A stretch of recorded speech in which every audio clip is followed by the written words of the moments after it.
സങ്കടം ഉണ്ടോ എന്ന് വെച്ച് കഴിഞ്ഞാൽ സങ്കടമുണ്ട്. ഏതൊരു ആർസണൽ ഫാനാണ്, അതും സെമി ഫൈനൽ ചാമ്പ്യൻസ് ലീഗിൽ ഫസ്റ്റ് ലെഗിൽ തോക്കുക എന്ന് പറഞ്ഞു കഴിഞ്ഞാൽ അത് ഇച്ചിരി സങ്കടകരമായ ഒരവസ്ഥ തന്നെയാണ്. പക്ഷേ PSG ഇത്രയും ഫാസ്റ്റായിട്ട് സ്റ്റാർട്ട് ചെയ്യുമെന്ന് ഫാസ്റ്റായിട്ട് സ്റ്റാർട്ട് ചെയ്യുമെന്ന് ഞാൻ പ്രതീക്ഷിച്ചിരുന്നു. പക്ഷേ എന്നാലും റാപ്പിഡ് ഫാസ്റ്റായിപ്പോയി. ഉസ്മാൻ ഡെംബെലെ ആദ്യം തന്നെ ഗോൾ അടിക്കുന്നു. അത് കഴിഞ്ഞ് നമ്മൾ കൺട്രോളിലേക്ക് വരുന്നു. നമ്മൾ ആ ഗെയിമിൽ ഏറ്റവും നന്നായി ചെയ്യാൻ ശ്രമിച്ച ഒരു കാര്യം എന്താണെന്ന് വെച്ച് കഴിഞ്ഞാൽ PSG ടെമ്പോ പലപ്പോഴും നമുക്ക് ബ്രേക്ക് ഡൗൺ ചെയ്യാൻ പറ്റിയായിരുന്നു. ഞാൻ ഈ ഗെയിമിനെ ഒരു നെഗറ്റീവായിട്ട് കാണുന്നില്ല. It's only 1-0 down. അപ്പം നമ്മൾ PSG മാച്ച് തന്നെ എടുത്തു നോക്കി കഴിഞ്ഞാൽ ആസ്റ്റൺ വില്ലയായിട്ടുള്ള സെക്കൻഡ് ലെഗ് കണ്ടില്ലേ, ആസ്റ്റൺ വില്ല തിരിച്ചു വന്നില്ലേ. സോ ഒരു ഗോളേ ഉള്ളൂ, ഒരു ഗോളിൻ്റെ അഡ്വാൻറ്റേജേ ഉള്ളൂ. സോ നമ്മളാരും അങ്ങനെ ഡിസപ്പോയിൻറ്റഡ് ആവേണ്ട ഒരു കാര്യവുമില്ല. ഞാൻ ഈ ഗെയിമിലേക്ക് നോക്കുമ്പോൾ എനിക്ക് ഇതിനകത്ത് ഏറ്റവും മിസ്സിങ് പീസായിട്ട് തോന്നിയത് നമുക്കെല്ലാവർക്കും അറിയാവുന്നതുപോലെ തോമസ് പാർട്ടേ ആയിരുന്നു. തോമസ് പാർട്ടേ ആ സെൻറ്ററിൽ ഉണ്ടായിരുന്നെങ്കിൽ, ആ തോമസ് പാർട്ടേ ഡെക്ലാൻ റൈസ് ആ കോമ്പിനേഷൻ അവിടെ ഉണ്ടായിരുന്നെങ്കിൽ ഇന്നത്തെ കളി ഇങ്ങനെയല്ലായിരുന്നു ഉണ്ടാവേണ്ടത്. സോ ആ പ്ലെയറിൻ്റെ മിസ്സിങ് നമ്മൾ ഒരിക്കലും മറന്നു പോകരുത്.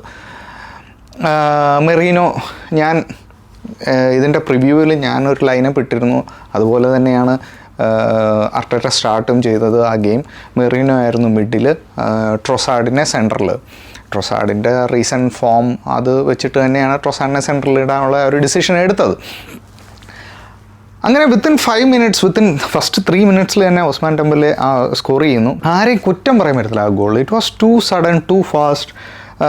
നമ്മളാ ഗോളിങ്ങനെ കീറി മുറിച്ച് അനലൈസ് ചെയ്യുമ്പോൾ ഒരുപാട് കുറ്റങ്ങൾ നമുക്ക് പറയാൻ പറ്റും. ഈ ഗോളിനെ പറ്റി എനിക്ക് അങ്ങനെ ക്രിട്ടിക്കലാവാൻ യാതൊരു താല്പര്യവുമില്ല. ആ ഗോൾ അടിച്ച് കഴിഞ്ഞതിന് ശേഷം we to control of the game. നമ്മൾ പലപ്പോഴും we were in control of the game. നമ്മൾ ആ ഗെയിമിൻ്റെ ടെമ്പോ PSG ആ ഒരു സ്പേസിൽ നമ്മൾ അലൗ ചെയ്യുന്നില്ല. നമ്മൾ ആ ഗെയിം ടെമ്പോ ഒന്ന് കുറച്ച് കൊണ്ടുവരുന്നു. നമ്മൾ ഒരുപാട് ചാൻസസ് ക്രിയേറ്റ് ചെയ്യുന്നു. ഡോണാറുമ എന്ന് പറയുന്ന ആ player, I was sure Saka ആ ഗെയിമിനകത്ത് ഉണ്ടായിരുന്നിടത്തോളം കാലം ഐ വാസ് ഷുവർ, അതായത് ഡോണാറുമയ്ക്ക് നമ്മളൊരു ടഫ് ടൈം കൊടുക്കുമെന്നുള്ള കാര്യത്തിൽ ഞാൻ നല്ല ഷുവറായിരുന്നു. അതുപോലെ തന്നെ നമ്മൾ കൊടുക്കുകയും ചെയ്തു. PSG ചാൻസ് കിട്ടിയില്ല എന്നല്ല ഞാൻ പറയുന്നത്. PSG 2 പ്രാവശ്യം പോസ്റ്റിലും ബാറിലും തട്ടിയിട്ട് പോകുന്നു.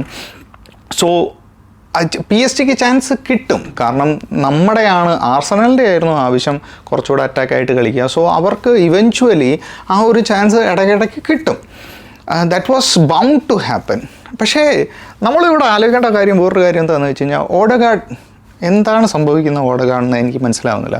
ഓഡഗാർഡ് is having a poor season. ശരിയാണ്, വർക്ക് റൈറ്റ് ഇടുന്നുണ്ട്. പക്ഷേ ഓഡഗാർഡിൻ്റെ ആ ഒരു ഫ്ലെയർ, ആ ഒരു ഫയർ, ആ ഒരു ക്രിയേറ്റിവിറ്റി, അതൊന്നും അതും എസ്പെഷ്യലി ഇങ്ങനത്തെ ബിഗ് ഗെയിംസിലൊന്നും കാണാൻ പറ്റുന്നില്ല ഇപ്പോൾ വന്ന്. So it's really concerning. ഓഡഗാർഡിന് ഒരു റീപ്ലേസ്മെൻറ്റിനെ പറ്റി ആലോചിക്കണോ എന്നുള്ള ആ ഒരു അവസ്ഥയിൽ വരേക്കും ചിന്തിപ്പിക്കുന്ന രീതിയിലത്തെ ഒരു ക്യാപ്റ്റനല്ലേ, ക്യാപ്റ്റൻ്റെ പെർഫോമൻസ് കാണുന്നില്ല. ഹീ ഷുഡ് ഇവിടെ എടുത്ത് മുന്നേട്ട് പോകണ്ടേ, എന്താണ്, he should take it up on his shoulder and I am not seeing that. ആ ഒരു ക്യാപ്റ്റൻ പെർഫോമൻസ് കാണാൻ പറ്റുന്നില്ലായിരുന്നു. So I was really disappointed with that. പക്ഷേ എന്നാൽ പോലും ഇതിനകത്ത് ഒരുപാട് പോസിറ്റീവ്സ് ഉണ്ട്. നമ്പർ 1 പോസിറ്റീവ് എന്ന് പറയുന്ന ആ ഒരു സ്കോർ ലൈൻ തന്നെയാണ്. It's just 1-0. ഞാൻ ഒരിക്കലും I am really confident going into the second leg. നമുക്ക് ജയിക്കാം എന്ന് തന്നെയാണ് എൻ്റെ കോൺഫിഡൻസ്. സോ ഞാനിതിനെ പോസിറ്റീവ് ആയിട്ടുള്ള ഒരു രീതിയിലാണ് ഞാൻ കാണാൻ ശ്രമിക്കുന്നത്.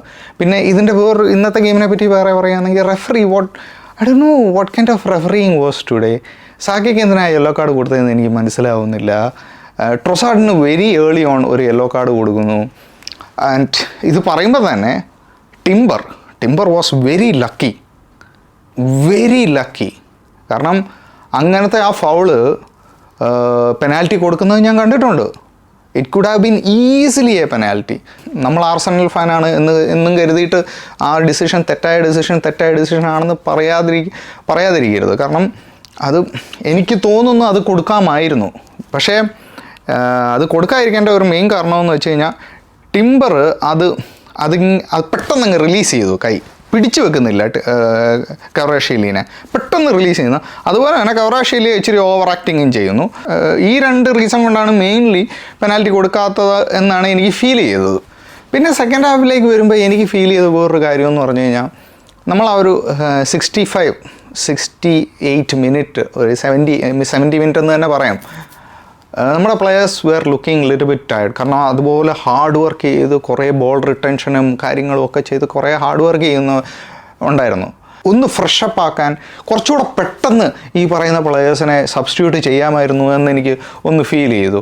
ഈതൻ വെന്യേരിയൊക്കെ നല്ല ക്ലച്ച് പ്ലെയറാണ്, വന്ന് യങ് ആണ്, പക്ഷേ എന്നാലും നേരത്തെ വന്നിരുന്നെങ്കിൽ ഐ തിങ്ക് ഈ റിസൾട്ടൊക്കെ കുറച്ചുകൂടെ ഒക്കെ ഒന്ന് മാറി ഒരു ഈക്വലൈസ് ചെയ്യാനുള്ള ഒരു ചാൻസ് നമുക്ക് ഉണ്ടാക്കാൻ പറ്റുമായിരുന്നു. പിന്നെ എനിക്ക് പറയാനുള്ള ഫാൻസ്, പി എസ് ജി അവരുടെ ഹോമിൽ കളിച്ച പോലെയാണ് PSG എവേ ഫാൻസ് വന്നിട്ട് ആഘോഷിച്ചിട്ട് പോയത്. അവർ പ്ലെയേഴ്സിൻ്റെ പിന്നിൽ തന്നെ ഉണ്ടായിരുന്നു, പുഷിങ് ദം. അതേസമയം ആർസണലിൻ്റെ ഫാൻസ് ആ ഫസ്റ്റ് ഗോള് പെട്ടെന്ന് ഒരു ഹോമിൽ പെട്ടെന്നൊരു ഫസ്റ്റ് ഗോൾ കയറുമ്പം ആർസണൽ ഫാൻസ് എല്ലാം എന്താ പറയുക, ബലൂണിനകത്തെ കാറ്റ് ഊരി വിട്ട പോലെ ആ ഒരു ഫീലായിരുന്നു നമുക്ക് ആ എമറേറ്റ്സ് സ്റ്റേഡിയത്തിന് ചുറ്റും കാണാൻ പറ്റിയത്. നിങ്ങൾക്ക് എല്ലാവർക്കും ആ കളിക്കിടയിൽ നമുക്ക് കാണാൻ പറ്റുന്നുണ്ടായിരുന്നു അർട്ടറ്റയും മാർട്ടിനെല്ലി എല്ലാവരും ഫാൻസിനോട് കമോൺ ബി ബിഹൈൻഡ് അസ് എന്നൊക്കെ പറയുന്നുണ്ടായിരുന്നു. പക്ഷേ അതേസമയം PSG ഫാൻസോ ടോപ്പ് ക്ലാസ്. എന്തായിരുന്നു അവരുടെ ആ ഫ്ലെയർ കത്തിക്കുന്നു, ഫസ്റ്റ് ഗോൾ കയറി കഴിഞ്ഞ് പാട്ട് ലൈക്ക് ഫുൾ 90 മിനിറ്റ്സ് പാട്ടോടെ പാട്ട്, ഡ്രംസ്, നല്ല രസമായിരുന്നു കേൾക്കാൻ. Anyway it's not over. It's just 1 goal advantage. Second ലെഗിൽ വരുമ്പോൾ നമുക്ക് പാർട്ടേ വരുന്നുണ്ട്, മെറീനോനെ സെൻറ്റർ കഴിപ്പിക്കാം, കൈ ഹാവേർട്സ് തിരിച്ചു വരുന്നുണ്ടെന്ന് കേൾക്കുന്നു. കൈ ഹാവേർട്സിനെ കളിപ്പിക്കണമെന്ന് ഞാൻ ഒരിക്കലും പറയത്തില്ല, മെറീനോ തന്നെ നമ്പർ 9 എടുക്കണമെന്നാണ് എൻ്റെ personal opinion. So okay, it's not over. ഞാൻ കോൺഫിഡൻ്റ് ആണ് സെക്കൻഡ് ലെഗിലേക്ക് പോകുമ്പം ആർസണലിന് PSG തോൽപ്പിക്കാൻ പറ്റും, നമുക്ക് ഫൈനലിൽ കയറാൻ പറ്റുമെന്ന് ഞാൻ കോൺഫിഡൻ്റ് ആണ്.